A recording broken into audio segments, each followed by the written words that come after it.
keeper Michael Phelan racing down the right wing. His cross firmly volleyed home by Malcolm Allen, the man who got 4 last week. And then came the crowning glory for Norwich, a goal which even the Charlton manager Lenny Lawrence called a wonder goal, scored by Andy Townsend to make the final score Charlton 1, Norwich 2, and Norwich still second in the table, 3 points behind Arsenal. And Manchester United and Spurs meet this afternoon at Old Trafford, or Young Trafford, as it's being called these days, because of all of Fergie's fledglings. And that's a game you can see live on ITV on The Match, although Scottish viewers, of course, well, you know you've got your own Scott Sport programme. Incidentally, no Premier Division matches yesterday. The Scottish national team preparing for their World Cup game in Cyprus. I hope they do well, because if they do, that means Andy Roxburgh, manager, will be a happy man, and he's one of our guests on Saturday Sport next weekend. Good luck to the Scots. Look forward to that on Saturday. I bet the boxing fans love you, giving the game away there. We are a news-reactive television station. That is what happened overnight, and there is the news. You get it here on TV. Yes, poor old Lloyd. He's well out of pocket then, isn't he? He will not be a happy man. Yes, the setup was he was going to go on to 2 more fights. Each of the 2 were going to earn him more and more money, and it's reckoned that he will be about £1 million out of pocket. You going to help him? Couple of bob, perhaps. Did you have a good time at Twickenham yesterday? Well, yes, apart from the game. I mean, Apart from the game. I know. I mean, yet again, we're all hoping for this wonderful new dawn of English rugby after they walloped the Australians back in November. And perhaps I should talk about that again rather than the Scotland game. But Scotland, very strong defensive team. They know what the game's all about. And England just couldn't break them down. They missed lots and lots of penalties. But I have to say, the wind there was swirling all over the place. Flags on the touchline were blowing one way. Flags on top of the stand were blowing another. It looked easy, I would think, on TV, but not a difficult... I mean, it was a difficult job to kick. Not the best game I've seen, but it was a day out. Well, you can't beat that, can you? Exactly. Jeffrey, thank you. Lisa. And now the story of how one of the loneliest jobs in the world may soon be no more, because one by one, Britain's lighthouse keepers are being ordered ashore. In fact, within 10 years, every single lighthouse will be automated and run by remote control from a central operations room in Harwich. Well, Michael Voss has been to the Casquettes Lighthouse in the Channel Isles, one of the next on the list for automation. The Casquettes Lighthouse lies some 7 miles off the coast of Alderney, perched atop a clump of rocks guarding the approaches to the Channel Isles. Every day for 250 years, a lighthouse keeper has climbed the 75-foot tower to attend the light. Gordon Partridge may be the last man to ever do so. Later this year, work starts on automating the whole operation. Soon it will be run not by keepers, but by a computer operator based on land. By the end of the century, there won't be a manned lighthouse left in the country. The lights will shine on, but in the age of the microchip, the services of one of the loneliest professions in the world are no longer needed. As a romantic era, it's rather sad. It's very emotive thinking of a lighthouse keeper standing on his rock lighthouse looking out to sea for shipwreck, etc. But in fact, that doesn't happen, and it hasn't happened for a long, long time. The lighthouse keeper's job is to watch his equipment, not watch the sea. And we shall have electronic means of watching the equipment. The watching of the sea is another area entirely looked after by the Coast Guard. Trinity House is responsible for running all 85 lighthouses around the coast of England, Wales and the Channel Isles. Today, just 29 of these are manned. Within 10 years, every one will have gone over to automation. The Casquettes is one of the next on the list. I suppose one has to accept that it's progress these days. I'll be sorry to go, but not just that, I'll be sorry to see the lighthouses be demanned, because they've always been manned from day one throughout history. Lighthouses have been guiding mariners safely across the seas from the earliest days of navigation. The Colossus of Rhodes was one of the 7 wonders of the ancient world. But it was the Victorians who started to build lighthouses in earnest. And in the days before helicopters, just getting on or off the lighthouse was a perilous job in itself.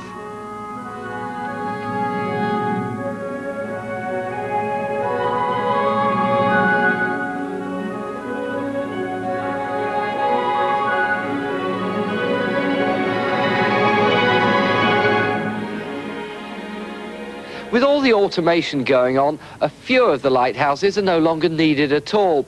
This one, for example, goes on the market later this month with planning permission to turn it into a private home. Southforeland Lighthouse guards the approach to Dover Harbour. There are views of the White Cliffs. You can even wave to ferry passengers who pass below, and the sail has generated a lot of excitement.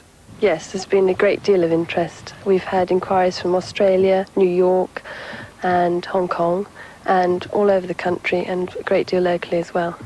Now, the tower itself, there isn't a lot of room in there. What could you do with that? Yes, it's true, there isn't a lot of room, but you can actually put floors in and make museums, libraries, studies, that sort of thing, and benefit from the views of the sea. Southforelands will be sold by tender, and while no one is saying officially what it will cost, there's unlikely to be any change from £500,000. Back on the Casquettes, the keepers know that at least the lighthouse will remain in use, but that doesn't make the change to automation any easier to bear.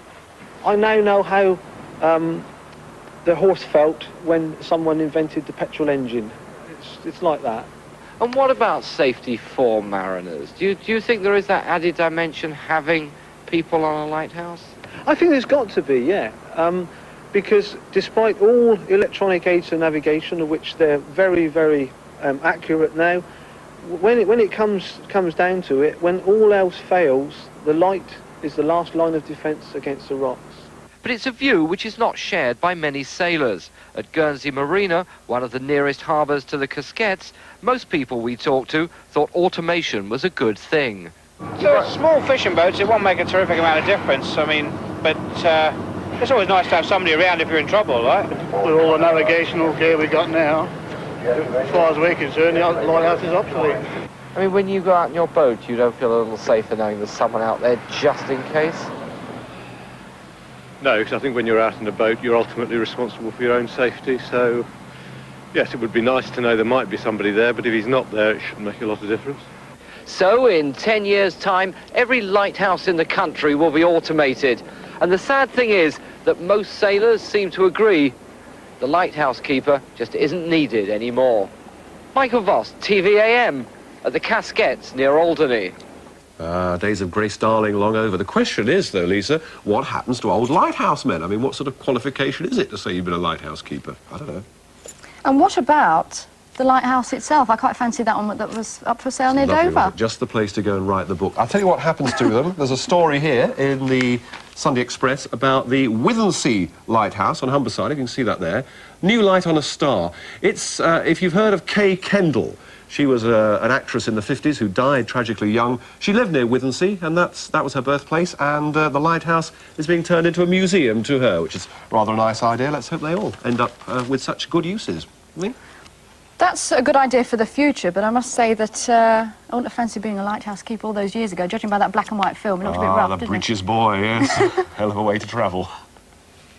Better now, we hope. Anyhow, it's now rapidly approaching 8:30 and it's time to catch up on this morning's latest news from Beatrice Hollier.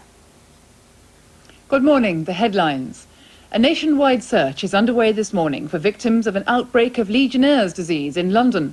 Staff at a special incident room have confirmed 5 cases. 4 people are still in hospital.